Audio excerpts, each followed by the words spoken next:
AKAPADers, welcome back to the channel. Welcome back to Wildstorm Wednesday. And if you're new here, I'm your host, Peter A. DeLuca, and this is Wildstorm Wednesday, where we love 90s comics. We get down, we get dirty, we get into the grime of these books. And sometimes it does get a little bit grimy.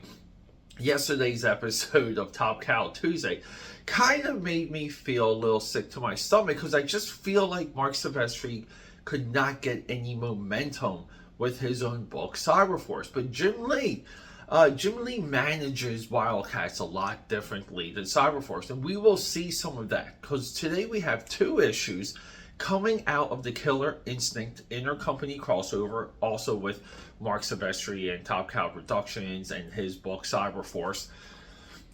Jim Lee manages Wildcats a lot better at this time than Mark Silvestri.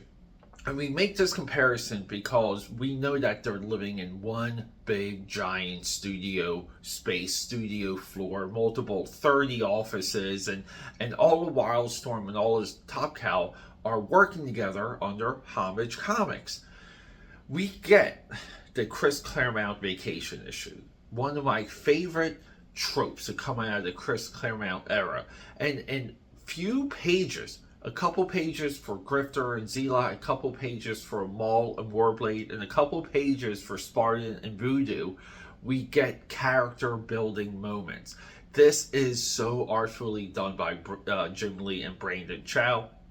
It just makes you want to read more of what's happening with all of them before the villain makes his entrance and creates a giant black hole with one of the orbs kind of left over, but kind of still connected to the original 4 issues of Wildcats. We have multiple orbs floating around the Wildstorm universe, and they're mega powerful.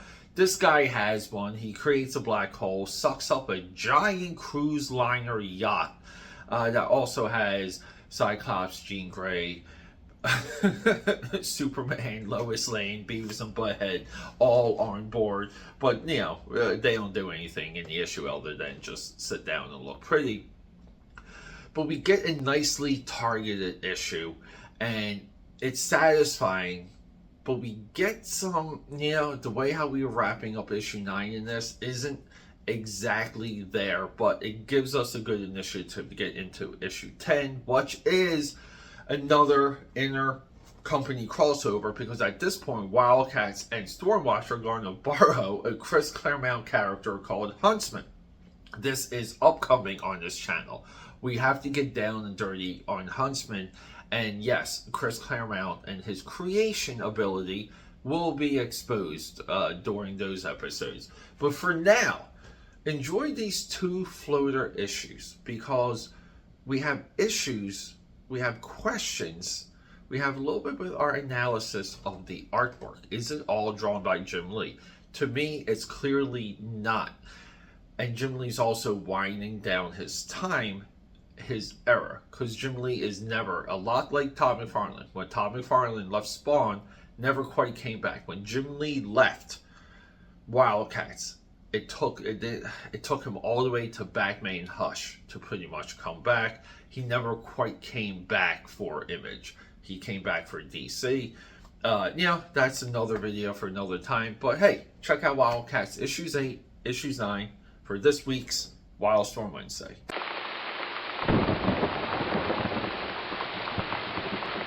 AKA Powders, and welcome back to the drawing table. You guys know I absolutely love having you here. It's even more special when it's Wildstorm Wednesday, but you guys know it's always Crypt Day at the drawing table. Say hello to Crypt. We have a 2-issue arc, and it's actually all of issue 9 and only 2 or 3 pages of issue 8. Issue 8 of Wildcats Covert Action Team by the great Jim Lee and Brandon Chow is a vacation issue. We can thank Chris Claremont for popularizing this format. This is maybe one of the best vacation issues I've ever read. I think it deserves a ton of accolades. It's a ton of fun. We have character insight. We have new inspiration for these characters. It's just a lot of fun. We just get to know more of who everyone is. Now, we also have a stack. And the stack is right here because we're going to talk about things. And I'm going to have to show you other materials. So cheers to all of you. Thanks for hanging out. Let's just get into it. Grifter and Zealot. They're playing pool. We got to watch our two favorite Wildcats play some pool. We have the narration as solidified in Wildcats issue 5. We have a narration by the great Grifter. We also have some wonderful graphic design here, guys. Look at the complementary colors. We have that wonderful homage logo, and we are rocking the Wildstorm Productions logo right here. That's a big deal. Yeah, so Grifter's like, hey, thank God we got some R&R. We're just playing some pool. I just bet my bullet bike that I'm going to beat Zealot in pool. And guess what he does? Grifter scratches. Now, this is some wild pool hall, because this dude here, Melvin, he's like, you just lost your bike to that pretty lady, because, you know, we have to portray them like they're white trash. And he dumps a beer on Grifter, and then his friend makes a full arm move. Hey there, little lady, what you're doing hanging around with a loser like him? You're like, okay. This is how we begin. Now, there's some coloring notes that I really enjoy here. We have the green of the table, and we're using the green of the table here. You know, that's what a pool table looks like. But I like that it's in the background of all of our characters here. Nice note. I don't know why. I just think it works. I would like a little bit of a green tint here for this shot. But the purple right here just works very well. Everything's separated. And we also get Jim Lee. Jim Lee at this time is waning off of comics, period. Jim Lee at this time doesn't return until Divine Right. He's going to leave Wildcats in the next few issues. And we see him drawing less and less of these pages. We got the toothbrush of truth here. The layout here doesn't speak Jim Lee. Everything is a twin shot, and everything's on our horizon. So we're not moving the camera around very much. You might say, well, Pete, that's moving the camera, that's moving the camera. Yeah, I mean, these are quick, easy panels. We want panel rotation with this. So I'm not fully convinced Jim Lee is drawing a lot of this, especially with this shot here, especially with this shot here. I think this is his pose, but it's not him finishing. A lot of that hair looks like Wells Portacio hair. I don't know. Jim Lee did phone it in for a lot of Wildcats. And we get this elongated because Jim Lee is a proportion master.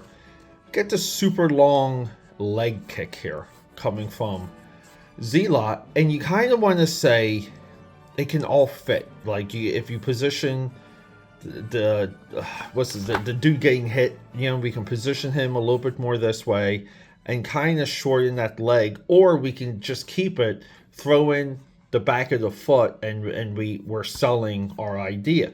And that's fine too. Again, like, we're selling ideas, we're selling fantasies. Not everything's going to be perfect, nor should it be. But Zealot and Grifter, clean house. Really nice two panels here on page 5 where Zealot, she kind of blocks or repels the thrust of the knife, but then you can kind of see that she uses the momentum and she just like nukes the dude right in the nose. This, by the way, got Nicolas Cage in prison in the beginning of Con Air. You never hit someone in the nose like that, you're gonna kill him. And but yeah, we get seeing her figure out all the right angles, and boom, we get the Jim Lee foot. We see this later in Hush. Let's bring Hush back out, guys, because we were just talking about Hush. Where did Hush go? I lost my Hush. You guys know this shot I love referencing in Hush. Where's it at? Right here on this cover. Bingo bango. I mean, it is almost a facsimile over there. But yeah, Jim Lee's good with that. We like it when Jim Lee draws the soul of a boot. But yeah, and then they go back and forth. And Grifter's like, hey, I just got this beeper, Cyberjack. And he's like, Zealot, I have to take care of this by myself. I wish you could come with me. I know we are on R&R. Wildacats is taking a little sabbatical. I have my cool homage hat, by the way. You know, he's the switch is on. That's why the cap is backwards. And he's like, I have to go. I have to go. And what does Zealot do? Here, this is awesome because we're going to get into her character, his feelings, their background, and her culture. Ready to go? Boom. Let's kiss. So they kiss, and we find out that Grifter has true feelings for Zealot. But Zealot's life and culture, and we also have some uncharacteristically Jim Lee drawn long legs. Right? You guys seeing some of the pattern here? But yeah, Zealot's culture is, you know, like pump 'em and dump 'em. They're okay. They're very Amazonian. So a lot of Zealot's positioning as a character was later picked up in the Wonder Woman New 52. The way how the Amazonians are portrayed in the Wonder Woman New 52, it's Zealot. None of that's derived from Wonder Woman. But yeah, he speeds off, and she's left by herself as the snow begins to fall. You have to remember, the snow influence here, that's the Frank Miller influence. But, yeah, as Grifter peels off, we get find out more about Grifter's mysterious call. Check out Kindred 1 on sale in March. And we get our first reference. Because you guys know, we're Wildstormers. We got Kindred right here. So now, this complicates our rollout. Am I doing Kindred after this episode? Just wanted, because I wanted to do Backlash. But I feel like we should do Backlash coming from Stormwatch, coming into Kindred, into his own series, which went for a solid 3 years. But yeah, Grifter and Backlash, rocking and rolling. I mean, look at that cover by Brett Booth here. Come on. Really good stuff. But we have that here. So he peels off into another adventure. And the wild thing is, Team Wildstorm Editorial does a great job of keeping Grifter out of the book. He's not in 10. He's not in 11. He's not in 12. He comes back for lucky 13. Isn't that awesome? Right here. So we get a little bit of him in 12 though, just so we can see.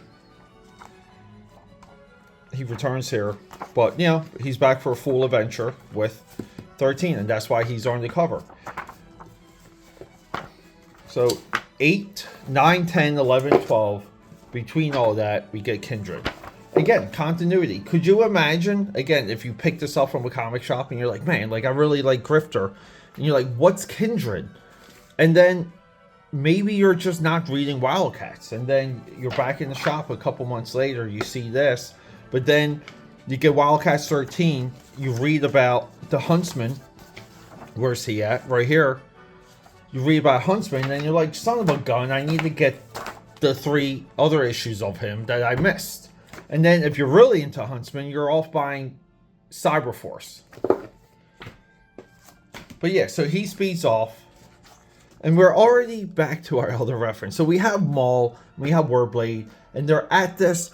We're demonstrating the intelligence of Maul here, because we're going all in now, and I teased this, that Maul is further portrayed as a super intellectual, but when he transforms into the giant beast Hulk monster, he loses his intelligence.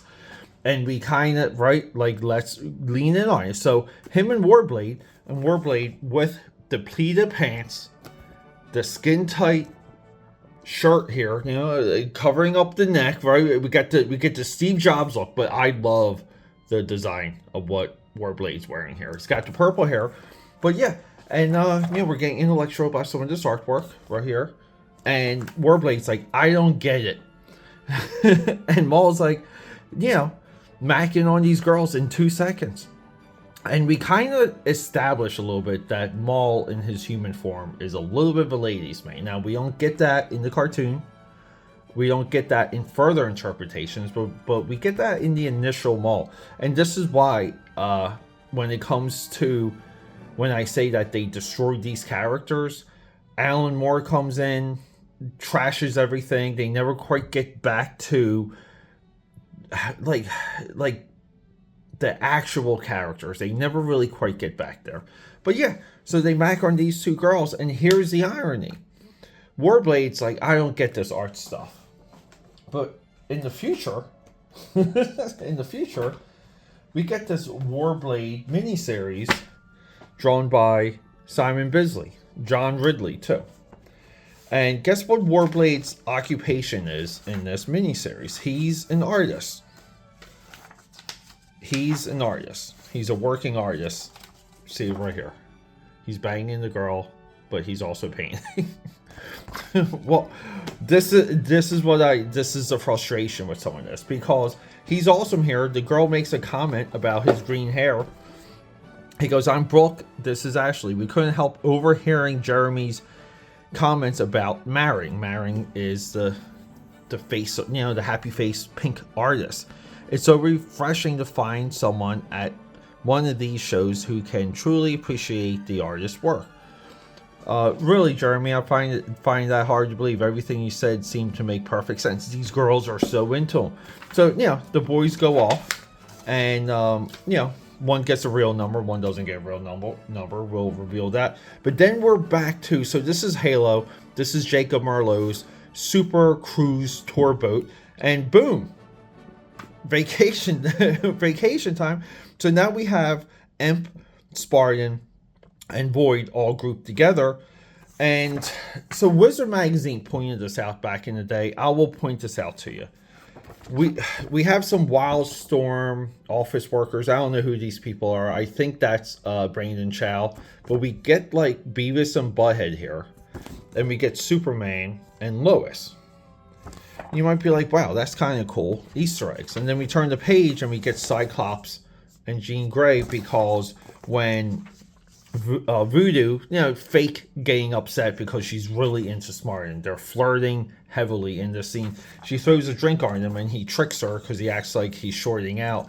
And then Cyclops over here is like, did you see that man over there, honey? You don't suppose he's a mute? And she's like, stop right there. You hear me? We're finally on our honeymoon. Let's just enjoy it.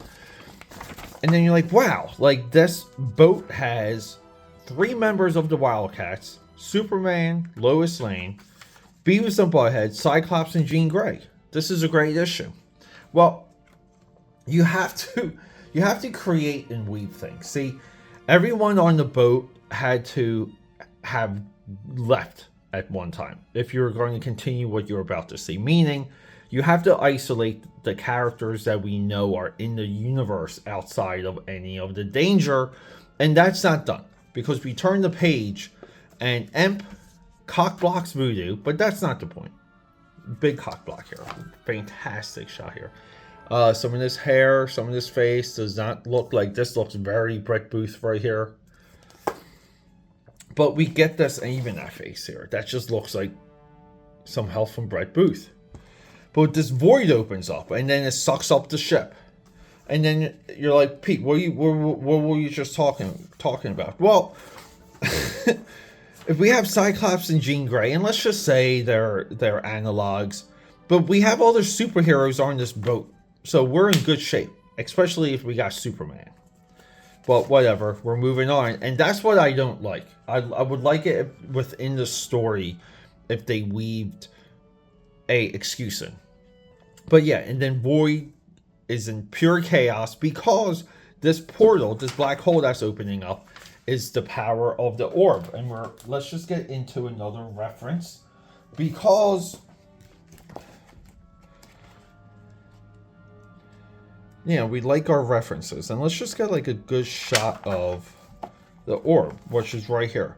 So the entire the 4-issue series that launches the monthly, everything's about this orb. And we actually, in the next issue, we get a pretty good origin for the orb and what it means. But it's connected to Void.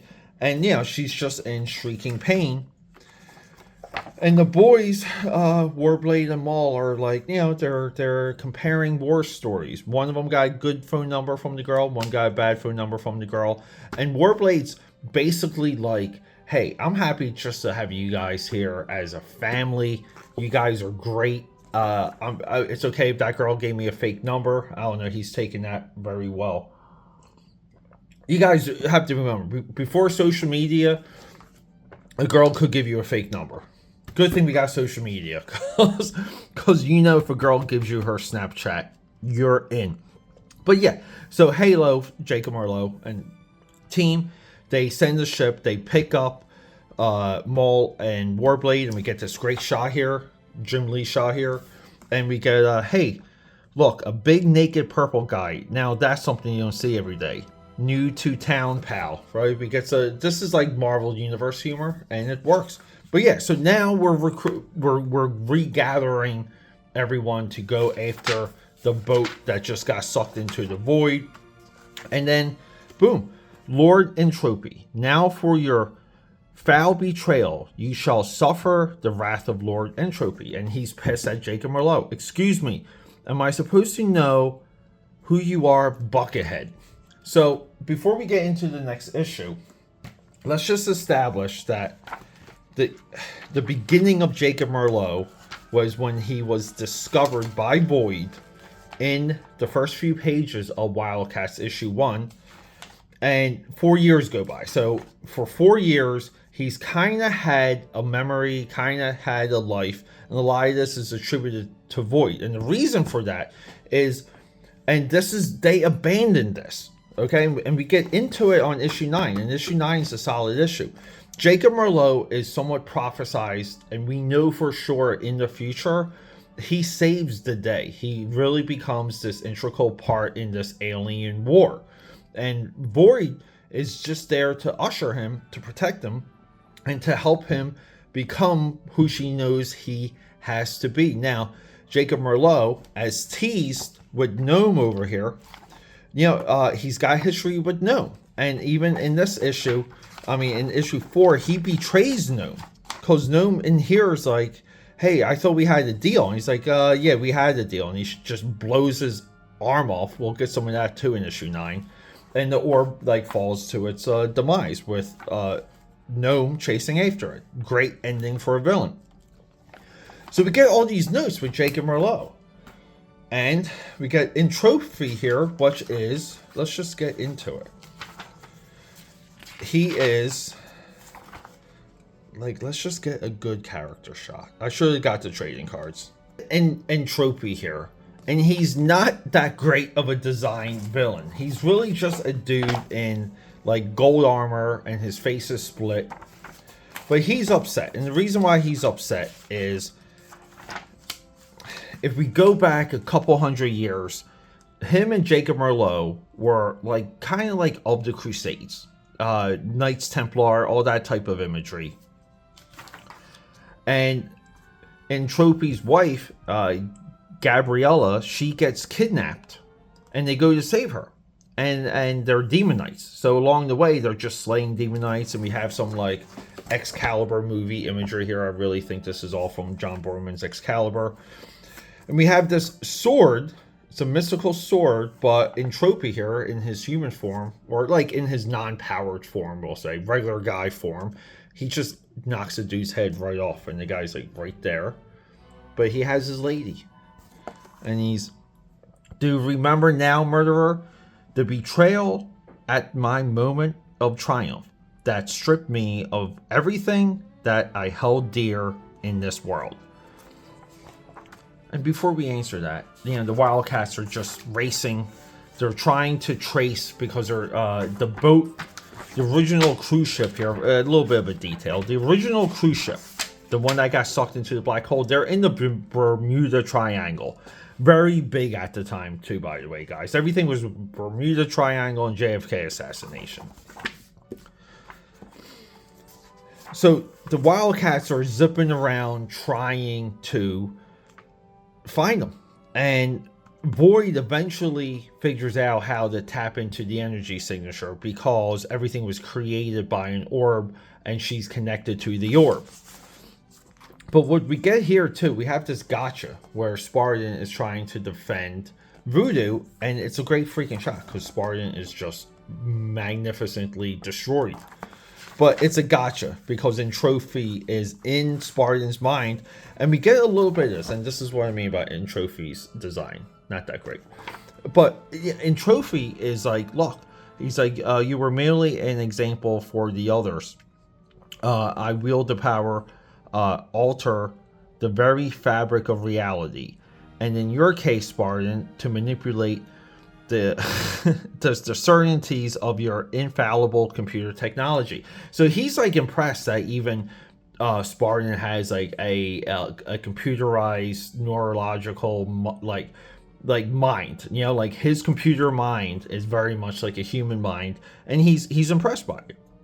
But it's a gotcha, and I hate gotchas on this level because we could have just done this in a couple pages. But we see that he really cares for Void when she dies. So we get back from the flashback and we get a little bit more exposition here. And Jacob Merlot is like, I don't know what happened. Interesting story, but it doesn't ring a bell. Let's just cut to the chase, okay? The only past I can remember is in the last 4 years. So Entropy just grabs him. Entropy just grabs him and goes, you're going to remember, Crypt. You're going to remember you were created by Stephen Platt and not Rob Liefeld. And then we cut to Void with some exposition. And now Void here, another reference. So Void basically explains when she was a cosmonaut, which we get in Wildcats 0. When she was a cosmonaut and they encountered the orb as she was a cosmonaut, this is just like in Captain Marvel in the Marvel Cinematic Universe, but the energy of the orb that hit their little satellite spaceship killed everyone, but for her it didn't kill, and she stayed alive, but she was able to absorb the energy of the orb, hence forever being linked to the orb and follow signature energies. But she kind of goes into the origin of the orb real quick. In the future, a great war was fought between the forces of good and evil. In a final battle, the champion of light, Omana, was defeated and her life force was shattered with shards of her essence scattered throughout space and time. So here we go. We see it, get some dinosaurs, ancient looking things, ancient looking people. This is her cosmonaut ship. We just saw that. And she's like, yeah, I'm linked to it, so I think I can get us through that void that sucked up Jacob Merlot's amazing yacht. And they do. They find it. They find a floating fortress. Nice design there. And we see all the other passengers and we're going to get to this too. The other passengers of the vessel, they're just like wrapped in this, like they're crystallized. They reference it a few times. They call them crystallized. But let's get back, because here we go. This is how you write yourself into a corner. Here, let's demonstrate that. Let's demonstrate. We got a green marker here. Okay, we're going to write ourselves into a corner here, and we're not going to ever get out. Because listen to what Jacob Merlot says. Now I remember, you didn't bother finishing your story, did you, Entropy? So he's like, you don't remember this thing right. So he tells the story, and the dude that had the magical sword that kidnapped the chick, he's got demonite. So once he's dead, once his block is knocked off, the demonite comes out and goes into the girl. For some reason, Entropy doesn't see this. So, but now his babe is possessed by the demonite with the magical sword, and she's like, let's enslave humanity. Because I don't know if we ever discussed that before. Let's enslave humanity. And they begin to fight. And Jacob Merlot, which at that point, here's Jacob. We never established, he's not a midget. So that's not explained, right? Let's just get back into it. We need a shot of Wildacats #1 real quick. Jacob Marlowe's money shot, right? That's him here. Okay, so we all know what happens. In some hundreds of years, he loses one half of his legs, but he's got to lop off the chick's head right here, and he kills her. And Entropy's like, "What have you done? Because you left me no choice." And then Entropy's just like, "You're a liar. You're a liar." Because this whole thing happened. The girl I love gets possessed by a demon. I mean, he's right here. He's right here. And see, he's here. He's the gold one. He sees the whole freaking thing. But yeah, we're told he doesn't. And then the Wildcats show up. And then Trophy, because he's like, he's kinetic, he's mental, he's power. He's got all, the orb does all these magical things. He wraps up, he does a nice power move on Warblade here. He kind of makes Maul here completely miss his dive bomb. Like, nice shot though, right? Really nice panel here. I like this so much. Like, Jim Lee's really good with these just blank pull out panels. But yeah, and then we see the Gabriella's here. But it's really Void, because he was knocking Void of not having enough mental power. And we see her in her, like, bathing suit. She's not even in her Wildcats armor. And Void's like, "Yeah, I tricked you, you butthole. I made myself look like her to distract you." And here we go. This is really cool. So Void, again, knows the power of Jacob Marlowe. And she takes him over. She gets her liquid metal. And she helps him harness and control his power. And he completely nukes Entropy. Just nukes him. And then we're out. And there we go.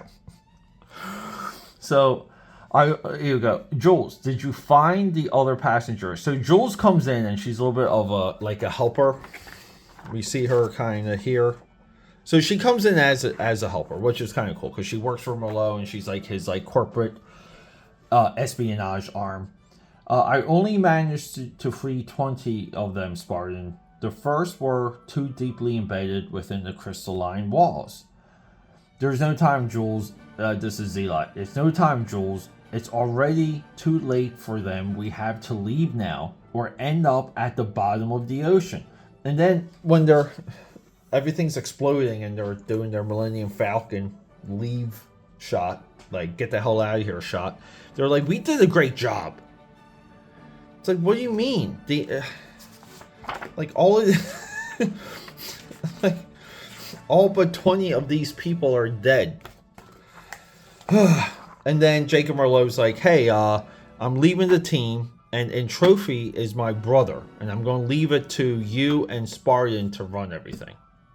And that's how we wrap up issue 9, which is kind of cool because we always want to see the X-Men without Professor Xavier, and we're kind of leading the way for Mr. Majestic and Savant to come in to fill in a little bit more capabilities and leadership roles, which is kind of cool. They do a lot with the characters in 13, 14 issues. But